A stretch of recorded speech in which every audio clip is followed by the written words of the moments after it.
নমস্কাৰ আপোনালোক সকলোকে পুনৰবাৰ স্বাগতম মনাসমাই মছজিদ বন্ধুসকল পলকতে চামক আজি 9টা গুৰুত্বপূৰ্ণ খবৰ। প্ৰথমটো খবৰ, শীঘ্ৰে গ্ৰেপ্তাৰ কৰা হ'ব বিধায়ক অখিল গগৈ আৰু এজেপিৰ সভাপতি লুৰিণজ্যোতি গগৈক। হত্যাৰ গোচৰত গ্ৰেপ্তাৰ কৰা হ'ব 10 গৰাকী নেতাক। কা আন্দোলনত শ্বহীদ হোৱা 5 গৰাকী যুৱকৰ হত্যাৰ গোচৰত গ্ৰেপ্তাৰ কৰা হ'ব এই 10 গৰাকী নেতাক। এই ঘোষণা মুখ্যমন্ত্ৰী ডক্টৰ হিমন্ত বিশ্ব শৰ্মাৰ। শীঘ্ৰে জেললৈ যাব লাগিব অখিল গগৈ আৰু লুৰিণজ্যোতি গগৈ। শীঘ্ৰে গ্ৰেপ্তাৰ কৰা হ'ব অখিল গগৈ আৰু লুৰিণজ্যোতি গগৈক। অখিল গগৈ আৰু লুৰিণজ্যোতি গগৈৰ ওপৰত ৰুজু কৰা হ'ব হত্যাৰ গোচৰ। অখিল আৰু লুৰিণক এই সকীয়নি দি ঘোষণা মুখ্যমন্ত্ৰী ডক্টৰ হিমন্ত বিশ্ব শৰ্মাৰ। কা আন্দোলনৰ 5জন শ্বহীদৰ ঘৰত গৈ ক্ষমা খুজিব লাগিব অখিল গগৈ আৰু লুৰিণজ্যোতি গগৈয়ে। অসমত আবেগৰ ৰাজনীতি নকৰোঁ বুলি প্ৰতিজ্ঞা কৰিব লাগিব অখিল গগৈ আৰু লুৰিণজ্যোতি গগৈয়ে। অন্যথা মই ব্যৱস্থা কৰাই দিম।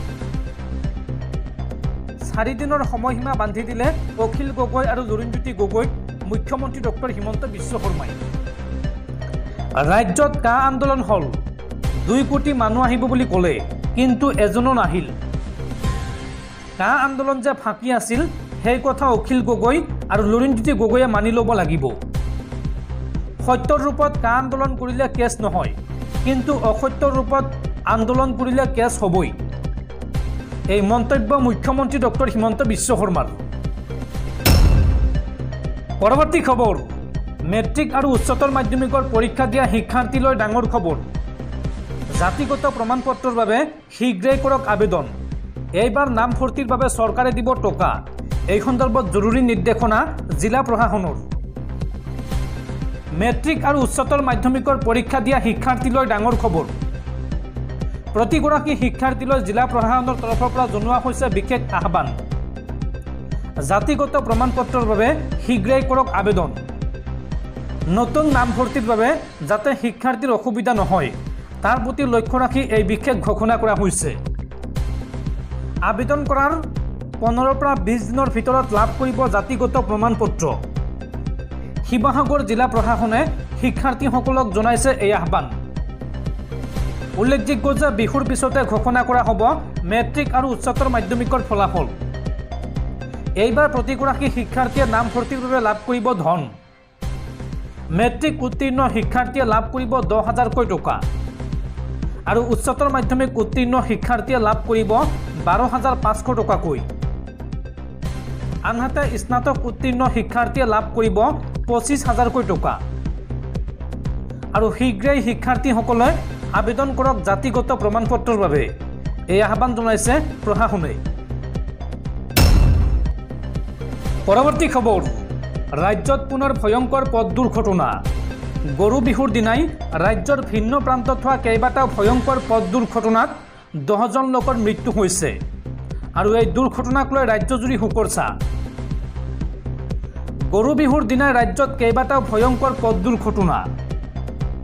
ৰাজ্যৰ প্ৰান্তে প্ৰান্তে সংঘটিত হৈছে শোকাবহ পথ দুৰ্ঘটনা। ৰাজ্যৰ ভিন্ন ঠাইত হোৱা পথ দুৰ্ঘটনাত 10জন লোকৰ মৃত্যু হৈছে।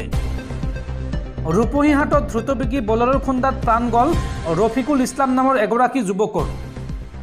খোজকাঢ়ি গৈ থকা অৱস্থাত বলেৰৰ প্ৰচণ্ড খুন্দা। আৰু লগতে কলিয়াবৰতো সংঘটিত হৈছে ভয়ংকৰ দুৰ্ঘটনা। পথৰ পৰা কেইবা ফুট তলত বাগৰি পৰিল জাইলো বাহন। আৰু ডিমা হাছাওত আন 2জন লোকৰ বাইক দুৰ্ঘটনাত মৃত্যু হৈছে।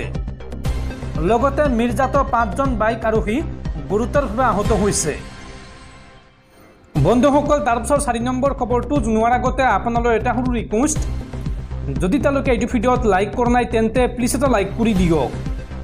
আৰু এনেকুৱা ধৰণৰ নতুন নতুন ভিডিঅ' পাবলৈ চেনেলটো ছাবস্ক্ৰাইব কৰি কাষত থকা বেল আইকনটো প্ৰেছ কৰি ৰাখক। পৰৱৰ্তী খবৰ, দেশত পুনৰ হ'ব বিজেপি চৰকাৰ আৰু অসমত 11টা সমষ্টিত লাখ লাখ ভোটত জয়ী হ'ব বিজেপি। এই বৃহৎ ঘোষণা মুখ্যমন্ত্ৰী ডক্টৰ হিমন্ত বিশ্ব শৰ্মাৰ।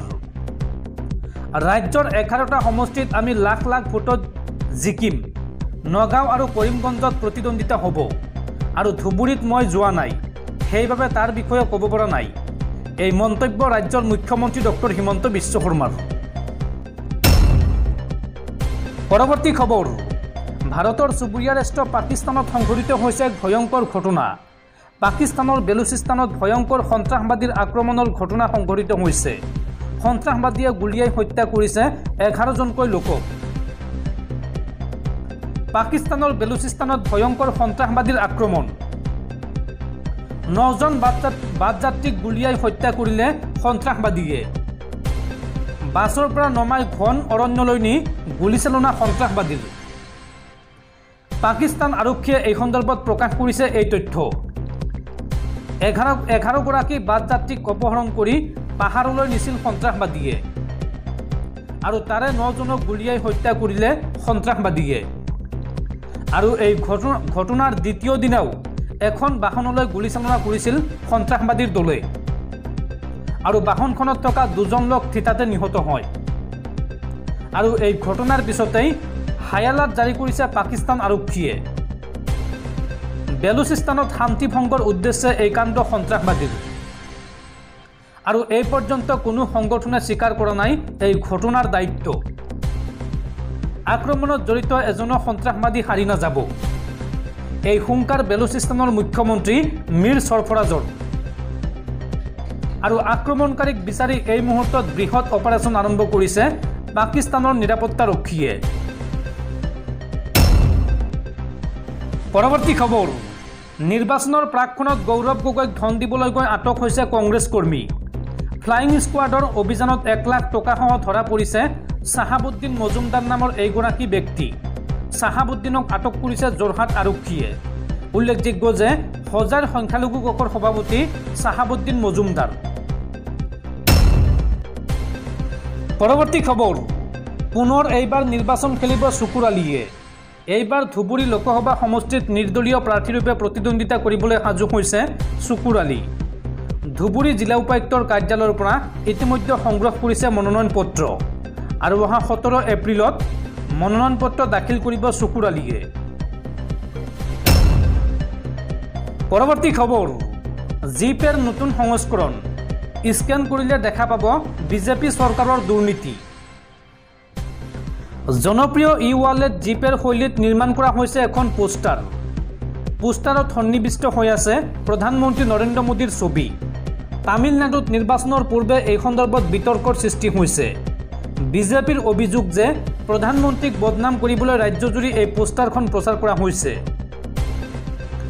একৰঙী পোষ্টাৰখনত মোদীৰ ছবিৰ ওপৰত তামিল ভাষাত জি লিখা আছে আৰু তাৰ পাছত ইংৰাজীত পে লিখা আছে। প্ৰসংগক্ৰমে যি হিন্দীত সন্মানীয় হিচাপে ব্যৱহাৰ কৰা হয়। প্ৰধানমন্ত্ৰীগৰাকী বিজেপিৰ নেতাকৰ্মীৰ মাজত মোদীজী নামেৰে জনাজাত। পোষ্টাৰত মোদীৰ ছবিখন আচলতে এটা QR কোডত দিয়া আছে।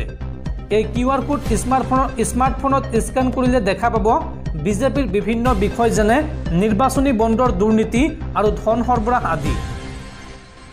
পোষ্টাৰখনত মোদীৰ ছবিৰ তলত ইংৰাজী আৰু তামিল ভাষাত স্মাৰ্টফোনত QR কোড স্কেন কৰাৰ বিষয় লিখা আছে।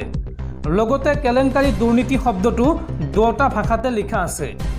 তাৎপৰ্যপূৰ্ণভাৱে এই পোষ্টাৰখনৰ দায়িত্ব এতিয়াও কোনো ৰাজনৈতিক দল বা মিত্ৰজোঁটে লোৱা নাই।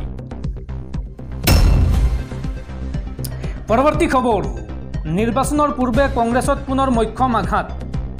এইবাৰ কংগ্ৰেছ দলৰ মুখপাত্ৰ মৃদুল মালাকাৰৰ কংগ্ৰেছ দল ত্যাগ। APCCৰ সভাপতি ভূপেন বৰালৈ পদত্যাগ পত্ৰ প্ৰেৰণ মৃদুল মালাকৰৰ।